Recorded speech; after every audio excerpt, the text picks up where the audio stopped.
45% of the respondents said that they often struggle with irrelevant notifications. We also had 47% of workers who say they can't find the information to do their job, and 36% saying that they're missing or failing to notice really important stuff because of the volume of information or the number of applications that they use.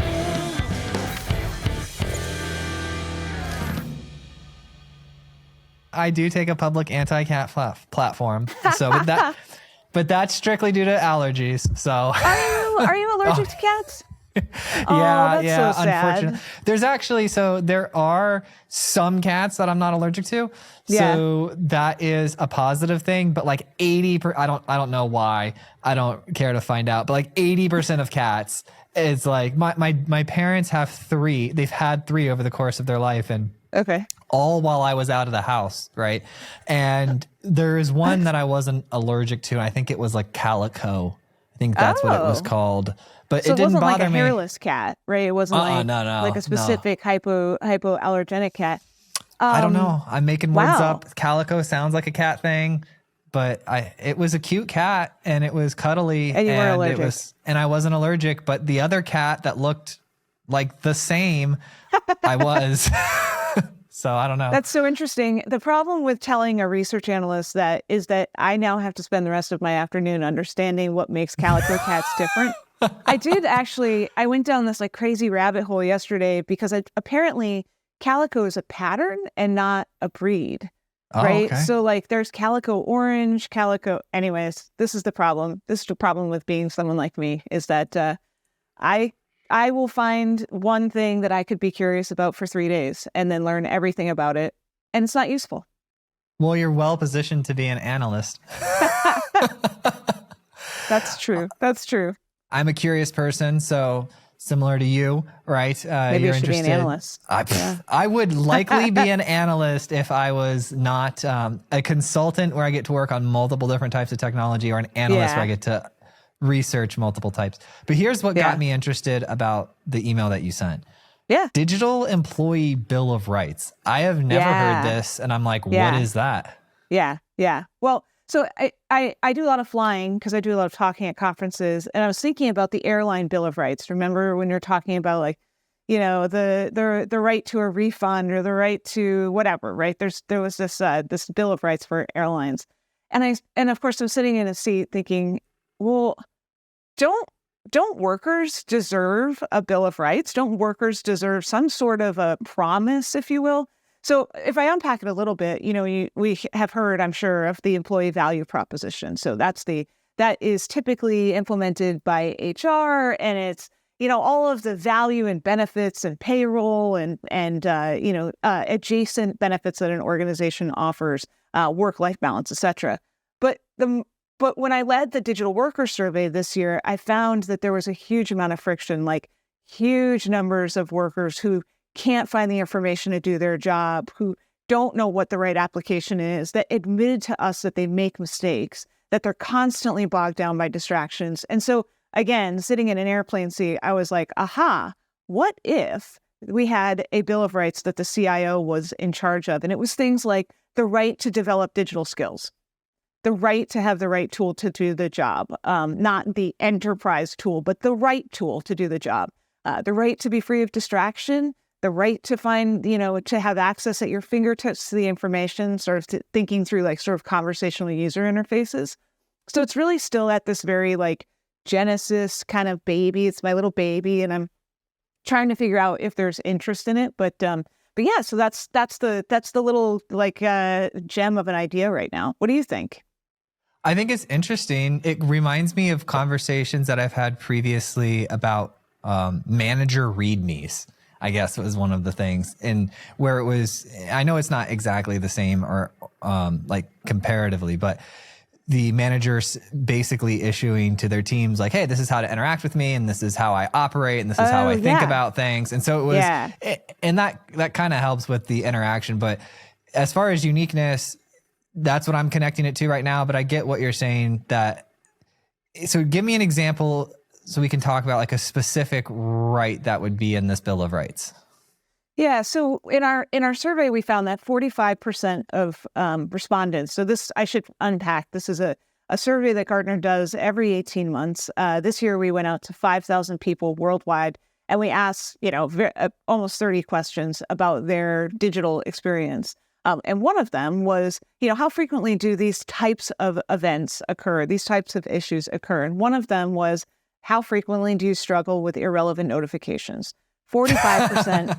Yeah, exactly. Yeah. And actually, it's so funny because I've now done this presentation for 5 of our conferences. And when I talk about this one, I'm going to tell you what the finding was. But when I talk about this, I ask people, how many times has your phone buzzed in the first 5 minutes of this presentation, right? How many notifications have you gotten? And it's, it's mind-boggling what people say to me afterwards. But 45% of the respondents said that they often struggle with irrelevant notifications. And so just like this humongous number, right? We also had 47% of workers who say they can't find the information to do their job, and 36% saying that they're missing or failing to notice really important stuff because of the volume of information or the number of applications that they use. So not only is this an issue for, I would say, leaders, right, who have workers who are saying they can't find what they need to find, they're constantly being interrupted, and they're missing important information and important updates. So not only is it sort of a leadership issue and a business issue, it's also like a human rights issue, right? Like the ability to be able to bring to bear your creative and innovative, capabilities. Yeah. The irrelevant notifications, do you, you mentioned like 3 specific things: irrelevant notification, finding what they're trying to find, but none of them were 100%, right? Were there any cross sections of people that didn't have any of those issues? And were you able to study them about why they don't have any of these issues? It's a good question. We didn't say, hey, of these 55% of people that didn't say that they have this irrelevant notification, what else is about them? We did find that, I don't even know if that's true. It's a great question. I don't think I dug into the negative space of it. Like, if this person didn't have irrelevant this issue with irrelevant notifications, did they also not have the trouble finding information? And maybe one way to spin that is to think about digital skills. So Gartner, my colleagues at Gartner, and there's sort of been a lot of, I think, research around the idea that there's a large number of what we would call business technologists in the workplace. So business technologist is someone who works on, builds, develops, and delivers technology, but doesn't sit in IT. So it could be someone, in the marketing team that's doing quantitative analysis. It could be someone in an investment team that's building macros, those kinds of things. And so Gartner's talked about there being 40% of the workforce being these business technologists. I don't have evidence to back that up, but I wanted evidence. I wanted some evidence that I could use to, that would come out of the survey that I could use and point to. And this is what I found. I asked workers, or we asked respondents, what did they feel their skill level was? Were they proficient? Were they developing their skills? Were they experts or novices, right? And then, so that's usually where the question stops, right? So Joel, if you say you're an expert at using technology, then I go, check, you're an expert, right? But that's not real life, right? Your perception of your expertise doesn't necessarily result in business outcomes for me. So I wanted to go a step further. So then we looked for respondents, again, talking about your sort of cross sections, right? Or the intersections. We said, okay, well, if they're experts, then how did they answer this question? How frequently do you do things like create, information containers to improve knowledge sharing? How frequently do you create data visualization to help make, better decisions? How frequently do you create innovation places where people can collaborate in interesting ways? And so we tested. We said, if you say you're an expert, then you probably should be doing one of these things, right? You should be engaging in these behaviors that potentially improve, business outcomes. And so only then did we consider this respondent digitally dexterous. So rather than 40% of the workforce being business technologists, which again, I don't have evidence to prove or disprove that that's true, I found that 12% of the workforce was able to be categorized as a digitally dexterous worker. meaning, again, they have expertise with the technology used for work, and they're using it to combat some of these outcomes that we saw. Does that help? Yeah, I would want like an export of like, all right, here's three big problems that 40+% of people are experiencing. And then the first question would be is there individuals in this data set who don't have any of these problems? And then the question I would ask is like, is there a lot of them? Maybe there's 40 of them, right? Maybe there's 40 of these humans. Yeah. It's like, all right, well, what's different? Is there differences between those 40 people and then compared against the set of a grouping of 40 of people that have all the problems? And I'm just, because what I'm looking for, where I think it would probably lead us to is something along the lines of workplace culture or personal choices. And so for me, like I one of the things that's interesting about me is I don't have notifications on my phone. Minus my wife text. She can break through my do not disturb and I get her text notifications. I will turn on I've got two phones, a personal phone and a business phone. On my business phone, I do have notifications on for calendar events. So if somebody's going to ask me the question of, do you get relevant notifications? The answer is nope. Nope. I only get them from my wife trying to break through do not disturb or calendar events, which are things that I have scheduled and put on my calendar to run my organization for my day. So I would, and then you might, if you were to research into me, you'd be like, oh, well, look, this person has notifications turned off. That's why they don't have a relevant notification problem. I would push back on that, Joel, because my guess is, I think you're talking about things that go like bing, bong, blip, and buzz, right? But I don't know you, we've just met, right? But you probably ingest some sort of social media. You probably engage with, even if it's just LinkedIn, you probably engage. Your inbox. You probably engage with some sort of mainstream media. You probably engage with maybe Reddit. We both seem like Reddit people. And so,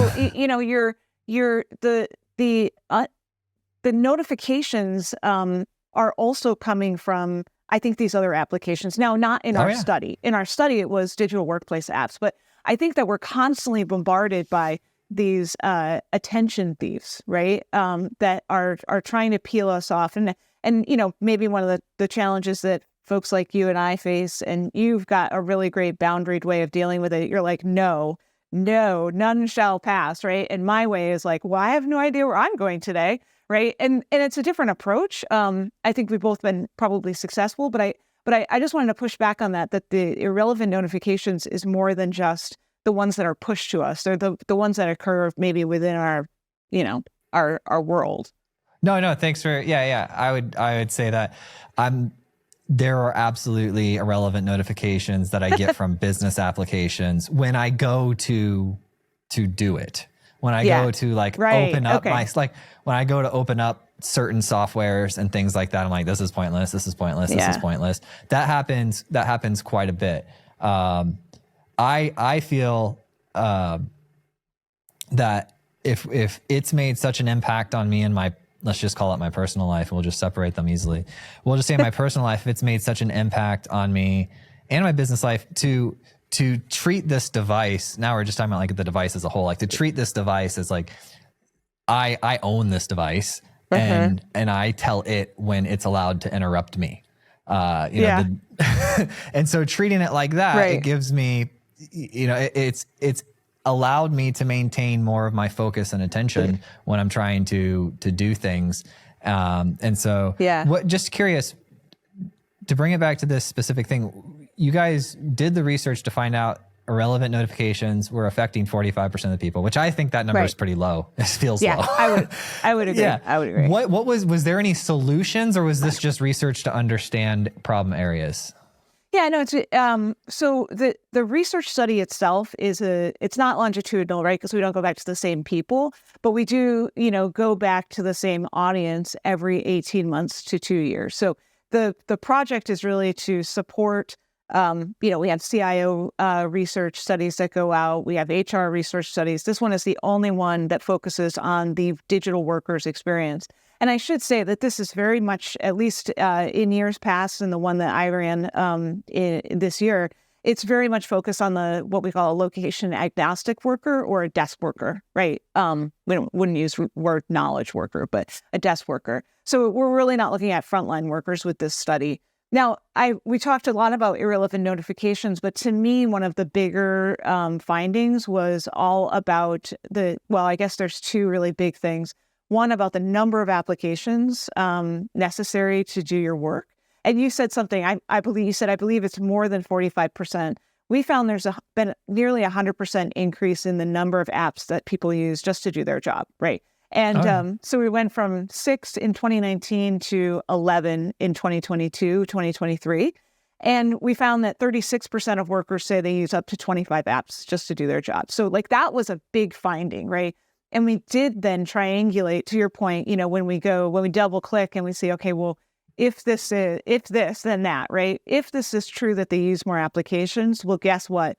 All of those things I just said about the problems that they have go up by double digits, right? So the double digits more problems finding information, double digits more problems with irrelevant notifications. So really, when you say what's the recommendation, because that's what we try to be, insights and recommendations, right? The recommendation is to not only reduce your application count, but actually make the applications much more personalized to the person, right? And to the work that they're doing. So getting away from this idea that there's one tool to rule them all and really focusing on, well, what does this worker with their neurodivergence or their neural pathways and their ways of working and the teams they work with and the work they do, what's the little setup that they need to be successful? Now that can be a daunting task for CIOs because they're like, listen, I just buy the work hub. I buy the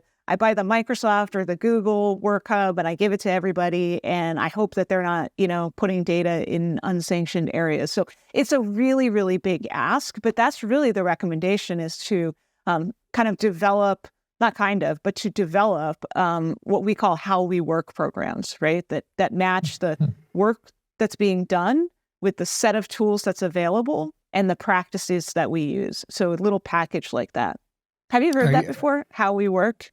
No, but I like it. It sounds like it's going to end up being a new job title type thing.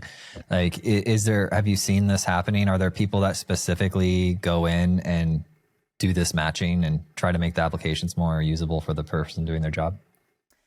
I have seen an organization do this. They didn't call it a How We Work program. We called it that, but it was they created a set, basically a site that you could go to that would say, Joel and Tori are doing a podcast. This is how we do podcasts here. Here's the tech package that you get. Click this button to download it. And if you want to use your own app, you can submit it here in sort of a user voice. And we've seen user voices from software vendors, right? You could submit it and people could upvote it or downvote it. You can offer a justification. And then the IT or security team, whoever's reviewing it, does so in a really transparent manner. So we were really inspired by this one client that we saw that did this. And I've been going around the world this last year, just kind of putting that seed out there. In fact, I talked about it in one of my sessions in San Diego. And unbeknownst to me, the client that showed it to me was in the audience, right? And came up to me later and was like, "Oh my gosh, I can't believe," right? So of course, our clients, we protect their identities, but it's been a really kind of eye-opening experience for people. Now, in this case, the leader, like the person, the job description, it's this digital workplace leader. It's the person who, and actually often they report up under kind of I&O and are sort of evolving their career up towards the CIO. But this is the person who's in charge of making sure that workers have the technology necessary to do their job. Often they're in charge of the work hub package, right? Google, Microsoft, or, a collection of best in breed. Now, my position on it is that this skill set of what I would call a DEX leader, right? That the skill set of a DEX leader is far more than many IT leaders have, because it's sort of a combination of tech savvy, which I'd categorize as, technical skills, like expertise with technology, but also understanding how technology solves business problems. Like, this idea, right? I want to do a podcast. Okay, well, here's the technology. Here's how you use it. And here's how we use it here. Here's the best practices for using it. That's above, I think, many IT leaders, either their capabilities or maybe even their ambitions right now. Actually, I'll give you a better example, or a more succinct example. I had a desktop engineer that worked for me once, and I was kind of testing out all my team. Are they DEX leaders or are they IT leaders? And that's fine. And I said, what's the definition of done? We're rolling out this new application. What's the definition of done? He said, when I get the icon on the desktop. And I said, no, that's the definition of beginning, right? And that's analogy right there is exactly the pivot that we are going to need executive IT leaders and their teams to make in order to be successful. I made you laugh, so why did that make you laugh? Because I'm a software engineer by trade, and the definition of done is like step one for a project, and everyone always has, you could tell someone's engineering maturity by what their answer is to done. What would you have said? Business value delivered probably would be a good starting point. Yeah. We could probably go from there. What is I&O? You said something I didn't understand. You said I&O? Sure. Yeah. Infrastructure and operations. Oh, okay. Got it. Yeah. Infrastructure operations. And that's one of the things we do on the show is anytime someone puts an acronym out there, I ask, and I stopped doing it for like a year or something, and I got a bunch of like hate mail. Why don't you do this anymore? Why? You just let them slide. No, they were just upset that I don't ask, because we have all these technologists that listen, and they could either be like, working on like a mech leg for a robotics company, or they're over working in like finance at Robinhood. Like and then all the different acronyms mean so many different things across different industries that when I don't ask, it's like, oh, okay. So I ask all the time now. It's funny that you say that, because I was just in Barcelona for our symposium and was meeting with public sector clients there, and they wanted to know about digital workplace, and specifically this idea of skills, like how do you build digital skills, because workers are telling leaders that they want to build their digital skills. We see that across all of our surveys. We also saw, by the way, that workers in our survey said that in exchange for what their expectations were from building digital skills, more than 90% of them said, so here's your smoking gun, right? More than 90% of them said that they believed that if they built their digital skills, they would advance their career, they would become more autonomous, and they would become more effective. So these are, Joel, when was the last time 90% of people agreed literally on anything, right? It's almost unheard of to have this idea of people believing. We also just recently had a survey, so not my survey, but another Gartner survey that asked workers, if you had a job available to you that was nearly identical to your job, what would be appealing to you? And it was upskilling, right? Upskilling in the next role or career path, as the second highest. By the way, 4-day work week was the highest, right? So again, and I don't know if that would be like nearly identical, but so we were at symposium and out to dinner with these public sector clients, and they wanted to know all about digital workplace and digital skills, and so I said, okay, well, what kind of things do your workers do? And I was completely shocked, because they said, well, some of them are woodworkers, and some of them are textile engineers, and we have fashion designers, and we have steel manufacturers, and all like in the same organization. And I sat there like, really, to be honest, completely at a loss for how to support an organization like that in an industry like that, or various industries like that, with digital skills. But I took it away as like, this has to be research that we do, right? Like the idea that only desk workers or only, folks who are doing data and analytics want to build their digital skills is clearly, it's a bad idea, right? We have to be focused on all workers. Does that surprise you at all? That all types of people want to increase their digital skills? No, it doesn't, because to live your everyday life as a general citizen, you're having to do that already. I mean, everything is moving towards that. whether it's your bill pay or interacting with your local government to get a permit or a license or something like that. And so and typically people, I don't know, most people that I'm around want to become better at the things that they need to live their life. I've surrounded myself pretty successfully with those types of people. So yeah, I mean, you just look at the classes that Apple holds, right? There's a lot of people, like if you walk into the Apple store, there's like grandparents and all sorts I just of did that the other day. Yeah. All sorts of spectrum ages and everything.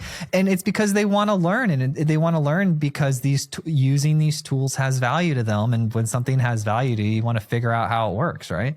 Yeah. Well, actually, if you think about that, right, the values, career development, was the lowest. It was actually 89% of workers say that they believe their career will, advance if they build their digital skills. But 91% said they'd be more autonomous, and 95% they'd be more effective, right? So again, it tips to what you were just saying, which is that people want to feel autonomy. They want to feel mastery. They want to feel like they're able to handle their own business, if you will. We did create a prediction.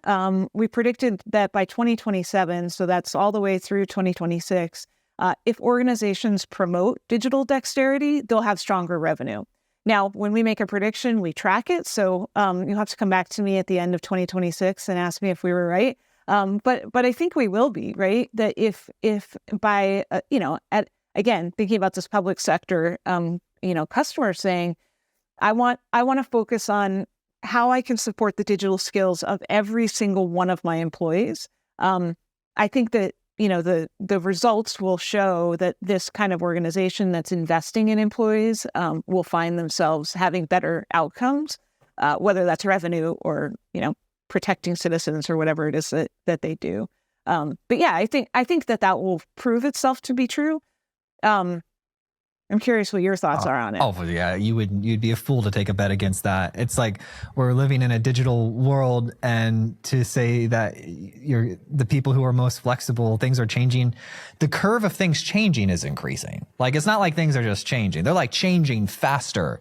And I had a conversation this morning with a ex like Facebook or Reddit or large language model guy, and I knew you were a Redditor, by the way. I knew that. I'm not.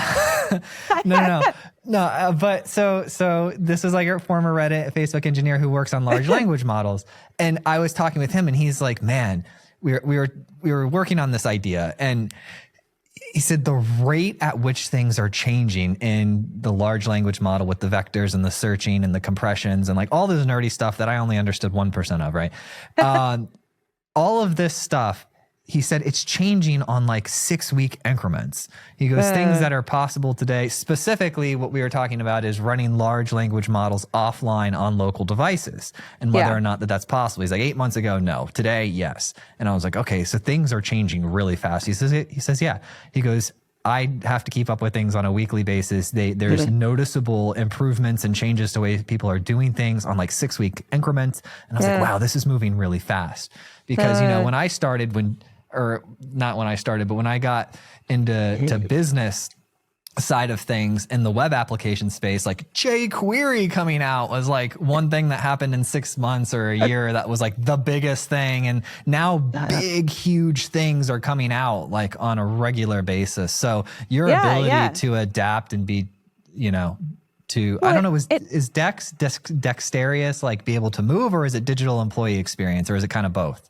It is. It's digital employee experience. So that's how we define Dex. And we have two ways of talking about Dex. We have Dex tools, which are applications and technology that provide telemetry about applications, devices, endpoints, networks, those kinds of things. Also provide employee sentiment through nudges and push notifications and micro surveys and stuff like that. So there's Dex tools, and then there's Dex, which is a business practice.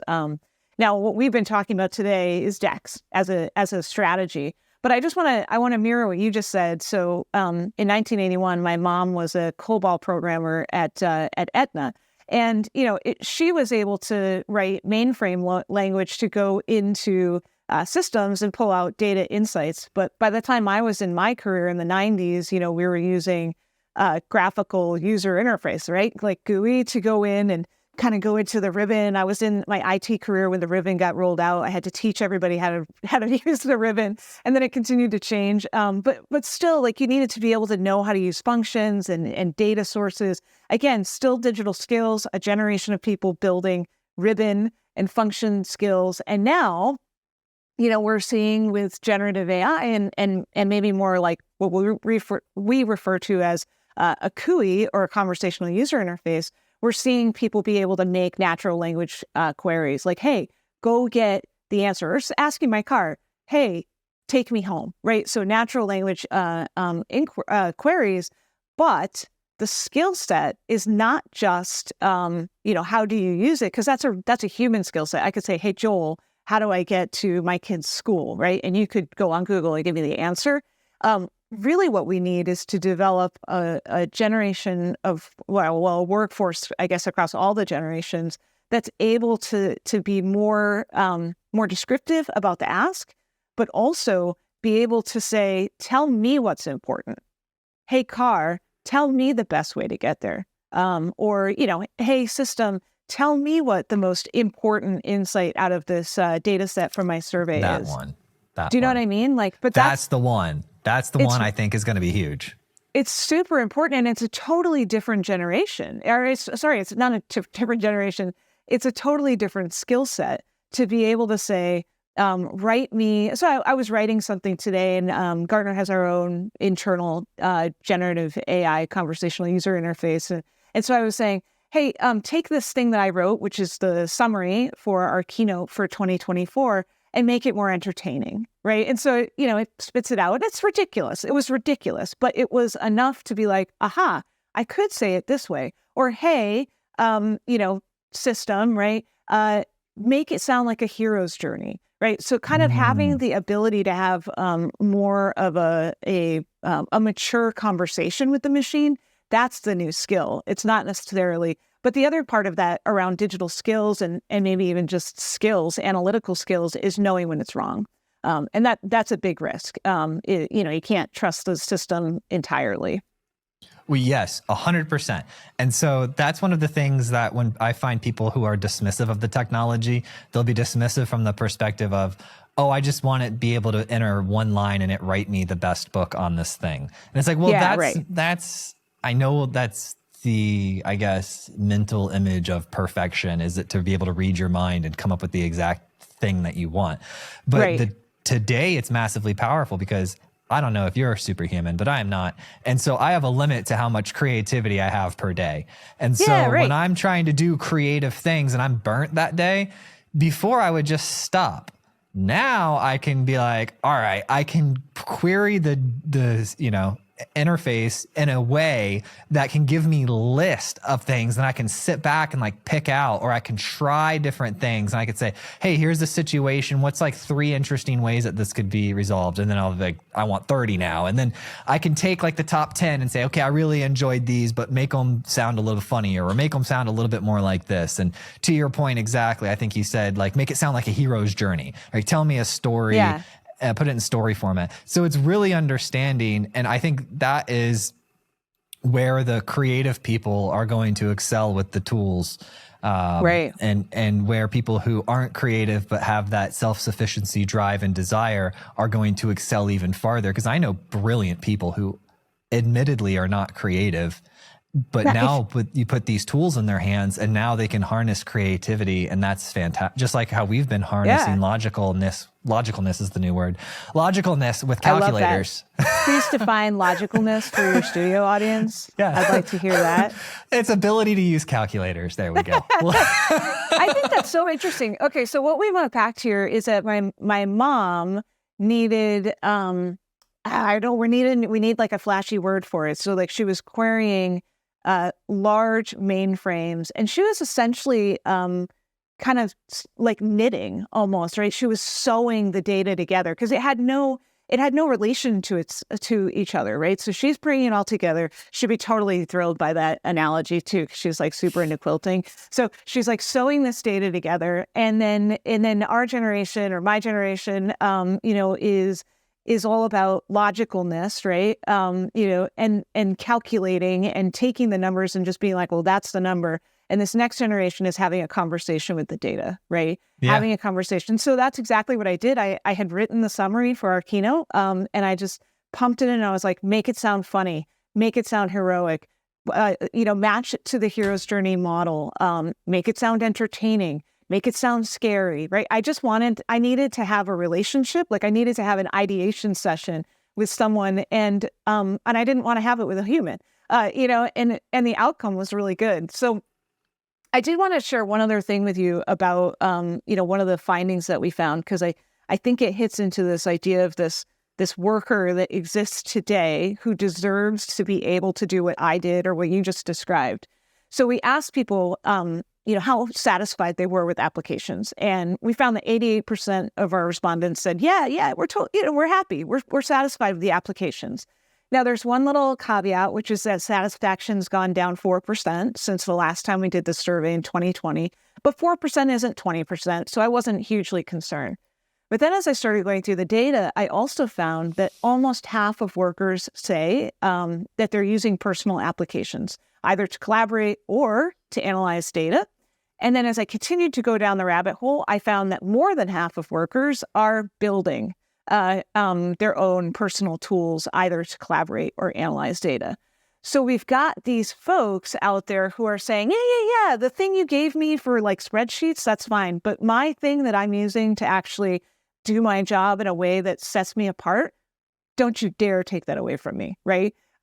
The last piece of that is we asked folks if their IT department took the tool away, what would be the outcome? And nearly 30% or more said that they would have severe impact across all the things that they do. Analyze data, collaborating with each other, collaborating with customers. So there's this sort of brewing risk out there. And I know like in IT, we call that shadow IT, right? Mm-hmm. But we've got to bring it out of the shadows because it's not empirical evidence that this is what's driving, successful digitally skilled employees. But I think you could argue that those folks who are using these kinds of applications, perhaps they're using unsanctioned generative AI applications to do exactly what you and I just talked about. If those are in the shadows, first of all, it's a risk to you. And second of all, people will run the risk of having these things taken away. And then you'll run the risk of not getting the outcomes that you were wanting to get. Do you hear that from other folks around this idea of like shifting the conversation from shadow IT to? I don't know. So I am the type of person that I just focus on the outcome and achieve it at all costs. And that's why I own my own business. And that's why, so I'm probably not a good employee. And I'm definitely not a good employee. You have like that founder archetype. Yeah. Yeah. Not a good employee. That's fair. No, I've never been. I've actually always had to make my own job because inevitably I'll walk into a situation and be like, this makes no sense.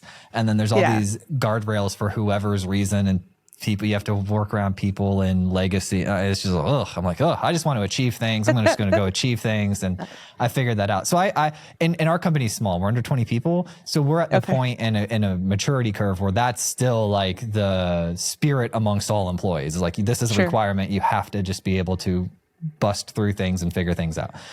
Obviously that goes away as you scale up more. But when you say, but I do get to have the conversation of shadow IT constantly. And I do go around and have gotten to speak to audiences and answered questions about shadow IT and things like that. It's a direct connection to the culture of the company. Some companies handle it much, much better than others. Some are like, hey, when you have personal tools that are making you more effective, brilliant, congratulations, thank you. come talk with us so we can secure correct licensing, or we can secure like enterprise, whatever, or so that we can do an evaluation on it. And I've even gone as far as, and to keep, I'll keep the names private. If they'll see it happening and there's something, they'll figure out a way to let it happen in a sandbox somewhere else that's going to protect the company data, but it's also not sanctioned, but it's also just kind of like it needs to happen in that area. So it really is the companies. I'd say the worst possible thing you could do is just be super rigid and shut the door on the entire thing. Now, granted, I'm not in charge of running a 100,000 person IT department. Sure. I don't know what type of issues come up with that, but I do know humans, and I know people with mindset, and I know people that have the mindset of we're all trying to get to this outcome together. Let's figure it out. Tend to be more successful long term, in my personal, unresearched opinion. I love how you said that, though, because there's obviously a spectrum of trust between workers and leaders, right? Workers and organization leaders. And at the lowest levels of trust, we see things like we want to know who's working and who's not, right? Productivity monitoring, badge reporting. We want to know who's coming in and who's not, or we got to mandate people to come in because we got to see them working, or we don't think they're working. And then in sort of the middle range, which I would say, I would hope, I think in my experience, most folks are in this middle, like, sweet spot, where they're looking at like, well, we want to know if the tools we give you and the place we give you is making you feel productive and satisfied and happy. And we have really no way to measure that, but that's what we want, right? Most of the people I talk to are in that, like, sort of, it's almost like purgatory, because there's not really a great way to measure it. It's just kind of like, do we kind of think that you're happy? Okay. And then at the highest level of trust, we have organizations that want to establish and measure outcomes, and you can scientifically measure an outcome, but you got to be able to define an outcome first, right? And that's a big barrier for folks to understand the difference between output and outcome. So an example for maybe your listeners, right? If you were migrating from on-prem storage to SharePoint this year, an output would be the number of terabytes you migrated, or the number of documents you migrated, or the number of documents that are left, right? So that would be an output, but an outcome would be improved customer claims processing, first call resolution, better RFP performance or wins, right? Better wins with RFPs. So that sort of outcome, it requires an understanding of business processes. And I think that's maybe where we double click on who this DEX leader is. So if we're going to have a digital employee value proposition or a digital bill of rights, as I'm sort of dreaming up, we've got to have established DEX leadership qualities, either as a DEX leader. So you talked about, like, who's this person that's doing the How We Work program, right? So it could be a person, or it could be established leadership qualities that we start putting into every leader performance evaluation, right? So we talked about tech savvy, but the other things that are important are connections, right? Broad connections in the business and also within an IT realm. So not just staying in your little siloed sandbox. The ability to lead people who don't report to you. So matrix leadership or braided leadership, that's going to be really important to DEX leadership. Understanding, right? Understanding business processes, and what are we even trying to do? Are we trying to win more accounts? Okay, well, let's think about what technologies go into that. Being able to tell a story, like getting up on stage, or even, in some of the more successful clients I talk to say they have their own little TED Talks where people come and hear about technology and hear about, their own teams. And then finally, like, you got to have empathy. And I wonder what you think. I'm not sure that empathy is one of the things that IT folks have, like, established over the years, right? Where IT has been like, let's really empathize with the business users, and let's really understand what makes them tick. The smart ones do. The smart ones do, because they're probably DEX leaders, right? They have these sort of qualities, but it's not been something I've found a ton of in my IT career prior to Gartner. It's on the maturity curve. It's just earlier on the curve, Because what happens if the people that get farther, they understand, like, I have to go understand what is what is going on at the top of the company. I have to understand what's happening in sales. If let's say I'm a product, narrow the conversation to a product company. All right. So just, if we build a specific product, we build Slack or something, like I need to go sit with a salesperson, you know, every once in a while. I need to jump in on a customer call. Like I need to listen, I need to talk to the support team and see what the largest support tickets are. And they might say, well, that's outside of your purview, or you don't work on that part of the application. It's like, yeah, but if I'm going to be working here, I need to understand what's going on within the organization as a whole. And I need to understand what did the CEO and the CXOs, what did they say is the most important thing? Because there's fires burning. One of the most frustrating things to me is when someone comes in and everything's messy and they think, oh, I'm not going to do the job I was hired to do. I'm just going to start cleaning everything up. It's like, no.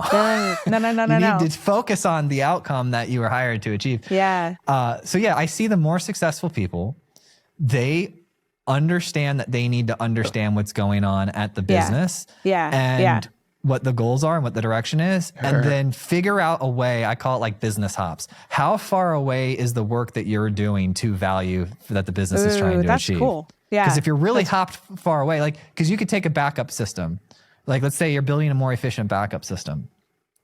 Well, that could sound like just a good thing to do because you're making it 238% more efficient. And it could sound like a completely useless thing to do. But if you know that, like, and you've communicated and you talk, but if you know that like your top 10% of clients are having trouble with backup speeds and they're considering other vendors, all of a sudden now it has this context to it where like, it's really important work what you're doing. I love what you're saying. So you're describing CX, right? You're describing customer experience. And a customer experience is a well understood, well-worn path, and Gartner has a ton of really excellent research on it. But EX is, so the EX part of DEX, right, is, I would say, about 3 to 5 years behind, right? So we're publishing things about journey maps and publishing things about personas and publishing things about diagnostics. How do you do, work forward method in diagnostics? And clients, when they look at it, they're like, yeah, I want to do that. But they've never connected that the same exact practices that they could use for their customers or even citizens, it doesn't have to be necessarily a product. It's exactly the same. We could literally, when we first started, writing this research, we would open a customer experience doc and find and replace the word customer with employee. And they go, what else do we have to change here, right? It was really, really, really easy to see how easily you could take that mindset that you're describing and apply it. Now, I want to share one little anecdote that I think you might find interesting. I met the CIO of an airline company many years ago before I joined Gartner, and he was telling me all about joining the airline. And literally 2 weeks after he joined as the CIO, they went bankrupt. And he was like, what has happened? So talk about joining a company and seeing a bunch of million, little fires and saying, what am I going to do? I gotta like fight all of these fires all at once. But he didn't. He went to the CEO and he said, what is the one thing that will get us out of bankruptcy? And the CEO says, all of our data says that if we just improve on-time performance, we'll get out of bankruptcy in no time flat, right? And so that CIO went back to the department and said, every single project we do, you need to prove to me that, anything I spend money on, anything I choose not to spend money on, you need to show me how it relates to on-time performance. And it did, right? So this particular airline made all kinds of investments in technologies, including employee assistive technologies, customer, technologies, all to improve on-time departure. And they are now the leader of on-time departure, right? So this was many, many years ago, but it's easy to see that if you were to just have that conversation with whoever is one level above you, what's the one thing? If you could just do one thing this year, what would that be? And then you start taking apart, well, what are the applications we need? What are the things we got to get rid of? What are the practices and leadership qualities we need? What are the skills that our workers need to have? Where are the barriers? Like, are 80% of people unable to find the document that tells them how to do something? Like those kinds of things. I think it's easier if you're willing to be brave enough to ask a question. I think it would have been very easy for that CIO to go, I can't see any way in which my work lends itself to on-time departure. But he didn't. And it was a really big turning point for me when he told me that story many moons ago. Or 100%. Or he could have looked at one of the larger fires, say, oh, that's database related and I know database efficiency. So I'm going to dump everything I have into that fire to put that out to get a win. Because then I'll look good. Yeah. Absolutely. No, you're brilliant. Tori, I want to be respectful of your time because I did have in the notes that you have a hard stop. I have another meeting now, but if there's one more question or, if there's I don't know if you got what you needed. I did. Yeah. Well, one thing I'm going to do for usual is I'm going to go into the data. I do have a BI dashboard that I can go in. So I'm going to go into the data and find what, maybe one or two things about these people who have no problems. And I'll come back to you on that. Yeah. What is that? Maybe I'll have it back to you in time for your episode. But it's a great prompt. I hadn't thought about the negative space. I think that's really interesting. It's so hard because when I was doing the analysis, there were 300 findings. And I actually didn't share maybe the most important finding. It was our keystone finding. I got distracted by all the other things. We asked workers which top 3 company executives had the most positive influence on their overall employee experience, so their entire employee experience. And we definitely, our hypothesis was that the CHRO would be in the top 3.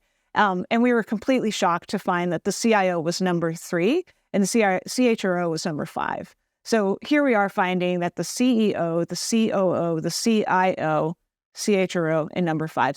So that's been like the biggest finding for me, and it's the reason why I feel like coming on podcasts like this and going to symposium and standing up in front of CIOs and saying workers believe that you have the more positive influence on their overall employee experience than the CHRO, but they're waiting for you to believe it too, right? Like CIOs, CTOs, executive IT leaders, I don't think they know how much impact they have on the whole experience of workers today. And if they did know, I think they would be making more investments in their own persona on it, even, right? They have a huge opportunity to be the next the next employee experience leader. So that was the number one finding, and I wanted to make sure that you got that in front of you as well. Awesome. Thank you so much for doing this. Yeah, I thought it was both. a very valuable, packed, informational. Like I thought it was good. You're obviously, awesome. I love speaking to speakers who are speakers. So yeah, I love speaking. Not a lot of ironing though, it turns out. Not a lot of irony. That's why I just grabbed a black shirt. I was like, next time I come on. I'm supposed to say something about our conferences, so maybe I could say that and then maybe you. When's your conferences? We talked about it, right? So some of the stuff that we talked about today is really the foundation of the Digital Workplace Summit for 2024, which we're having in Texas in March, I think, and in London in June. But we're also bringing this content around DEX tools. So we talked about DEX tools. We're bringing that to IOCS in London next week, which is why my shirts are wrinkled, and in Las Vegas in December. So we've got a lot of really exciting content coming out that has to do with the survey and has to do with how CTOs, CIOs, and executive IT leaders can be like leaning into this employee experience remit that they have. Well, I'm sure we can get Josh to put some links to the upcoming conferences and the show notes. That way people can go search for those and get their tickets to the Gartner event. Cool. Thanks, guys.